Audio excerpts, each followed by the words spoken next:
Hi my friends, nandito tayo ngayon sa harap ng isang abandonadong bahay. Tawagin na lang natin itong bahay sa ngayon. Pero ang daming history nito. Tinayo pa to nung panahon ng Hapon ayon sa mga lokal. Naging bahay ito ng mga madre, kumbento. At ngayon, since 1980s, naiwan na siyang abandonado. Sabi nila, sabi ng mga lokal, marami din tong mga itinapon ng mga bangkay dito noon. Nung panahon na marami pang gulo sa Pilipinas. Samahan niyo ako, pasukin natin ito ulit. 1980s pa to abandonado.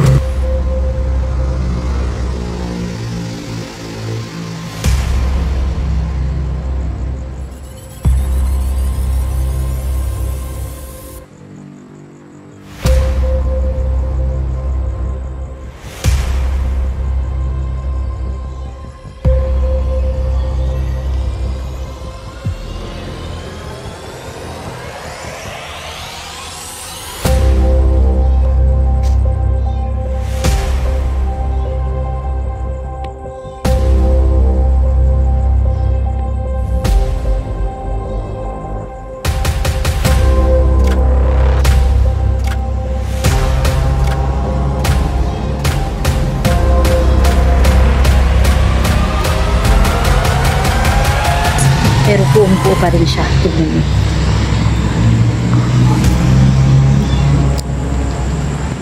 Kita niyo ba yan? Grabe, diba? Tara, pasukin natin. Oh my gosh.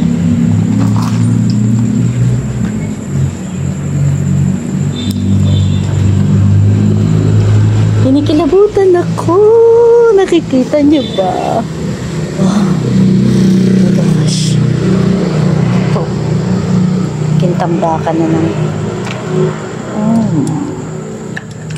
medyo maingay lang ha, kasi tabi siya ng kalsada.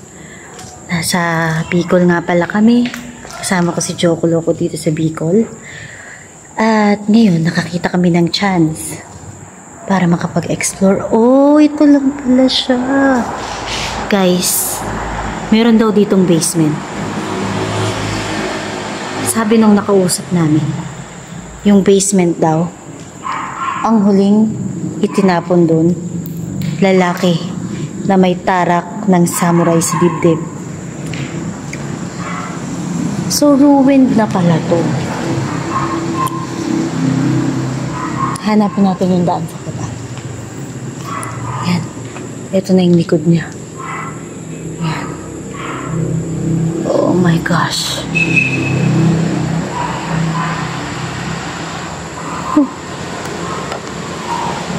Grabe, pawis ko. Ngayon lang ulit kasi nakapag-explore after a while, kasi medyo matagal-tagal lang kami magpahinga dahil kami nga may inasikaso lang. Pero ito tayo ngayon. Meron tayong chance na pumasok. Ayun, so kita niyo ba yan? Hindi ko alam kung ano yung original na itsura nito noon, kasi ruin na siya ngayon. Pero kita nyo naman. What's this? Ooh! May bathtub.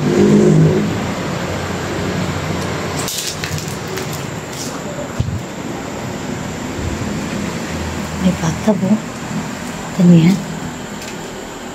Sobrang tagal na nito. Imagine, 1980s na abandonado to. Hindi ko lang matandaan kung kailan sinakop ng mga Hapon ng Pilipinas. 1941 to 1945 sinakop ng Hapon ng bansa. Nakatayo na siya noon kasi tinirahan pa to ng mga Hapon, guys. Ayon sa mga lokal, tinirahan pa to ng mga Hapon. Ayan, medyo maingay ha. Ayan, ang baha na dito kasi hindi naman baha pala, basang-basa. Mali.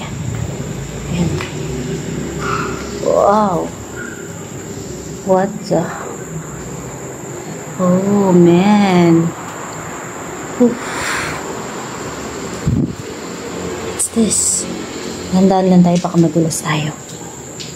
Kaya, ayan. Hinahanap ko yung sinasabi nilang way papunta sa basement. Titignan ko lang kung kaya kong babain. Hindi ko sinabing bababain ko. Kita niyo yun? May parang daan doon. Pero may naglalakad. May naglalakad. Kaya tayo. Narinig mo? Parang may footsteps. Maingay sa labas ha, pero narinig ko eh.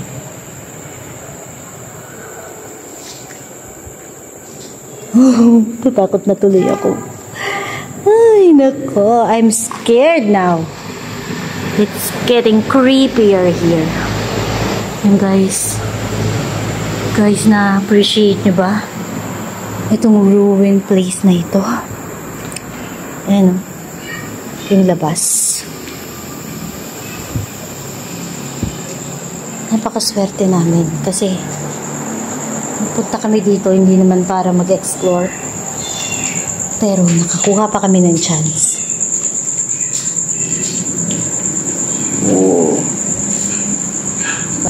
Hinahanap ko ang daan sa basement when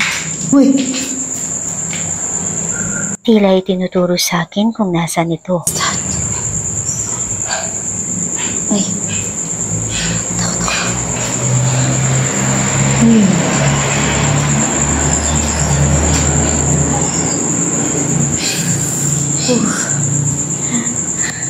Ano yung tsura ko? Yung ilaw ko nasira. Ano yung tsura ko? I'm scared kasi hindi ko alam kung nasan yung daan sa baba eh. Ito kaya, silipin nga natin dito. Oh man, may hagdan.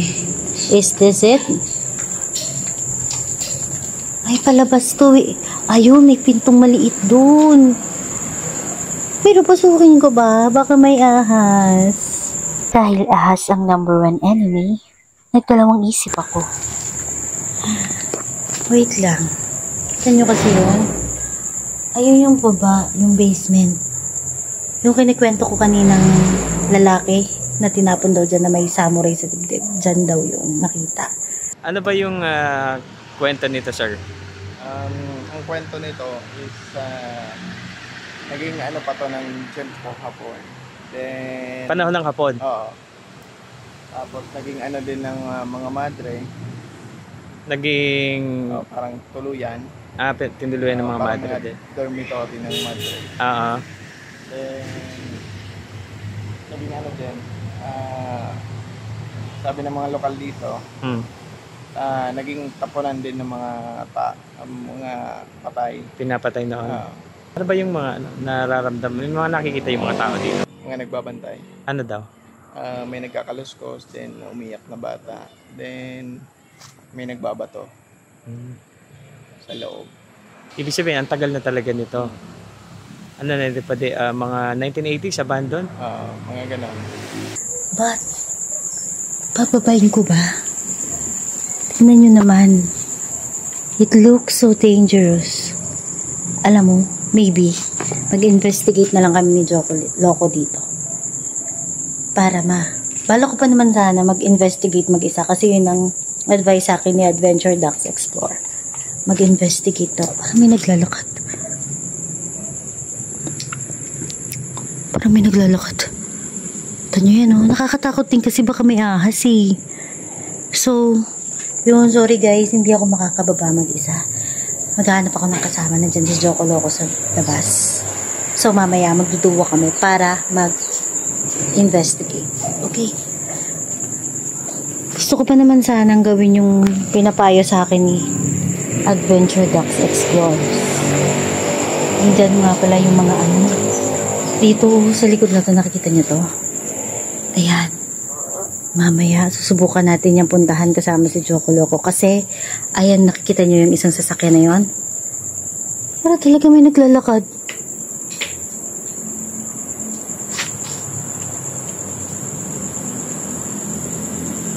By the way, nakikita niyo yung sirang sasakyan na yon? Yung mga sasakyan na yan, mga na-aksidente yan dito sa lugar nila. Diyan tinatambak dyan. Mamaya pupuntahan natin yan. Nandyan daw yung mga sasakyan sa likod nakapark. Karamihan dyan, merong namatay. So this place, Must be really, really, really creepy. So, yun, babalikan natin. So, yun, mamaya po, babalikan natin yung basement na yun. Tapos, magkakonduct tayo ng paranormal investigation doon. Sabi pawis ko, di ba, antindi. Puro puno eh. Tingnan mo. Ayan. Yan o. Ay. Ayan o. Kita nyo ba yan? Oh. May mga bahay pa naman sa tabi nito. Ayan. Ayan o. Malaki pang bahay dito sa tabi.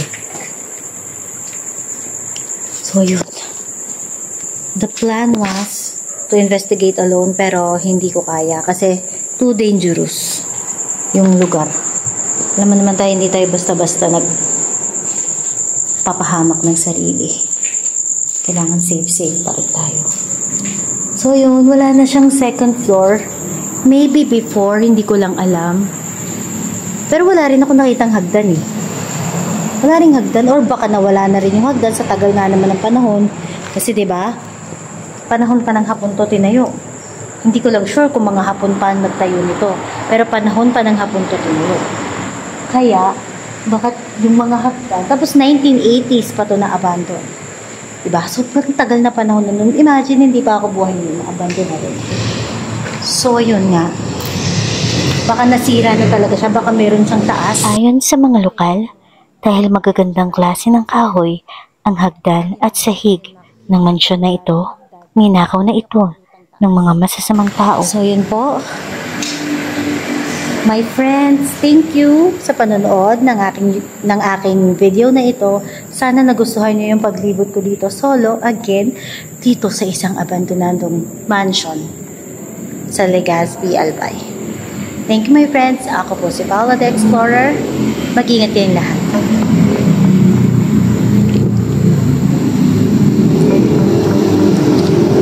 Isadahan lang natin doon. Medyo mainit lang. May naglalakad pa. Oh my gosh. Oh my goodness. Alis na ako. Parang may naglalakad. Ito nga my friends. Ayan. Mamaya pupunta natin yung may kotse na yan. Sila. Bye! Scary. I heard that. Pwede mo bang patunogin yung REM pad? Uy! Uy! Ang lakas! Ano? Ang lakas! True. Yes, oh? Ayoko na. Oh my God, no, Lord. Take it off, take it off. I don't like it. No attachments. Ang lakas dito. Ako lang, wala. Hindi. Wag ako. Hindi ako pwede. Maybe we have to go. Ginagawa namin para makita namin na ipakita sa iba na itong vlog na ito ay lihitin mo na walang halong mandaraya. So ano? I don't like it here na. Let's stop provoking. Sige. Di mo naman nararamdaman. Ako lang eh. Okay, ako to.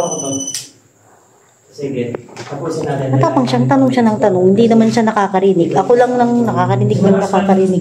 Pakiramdam nito eh.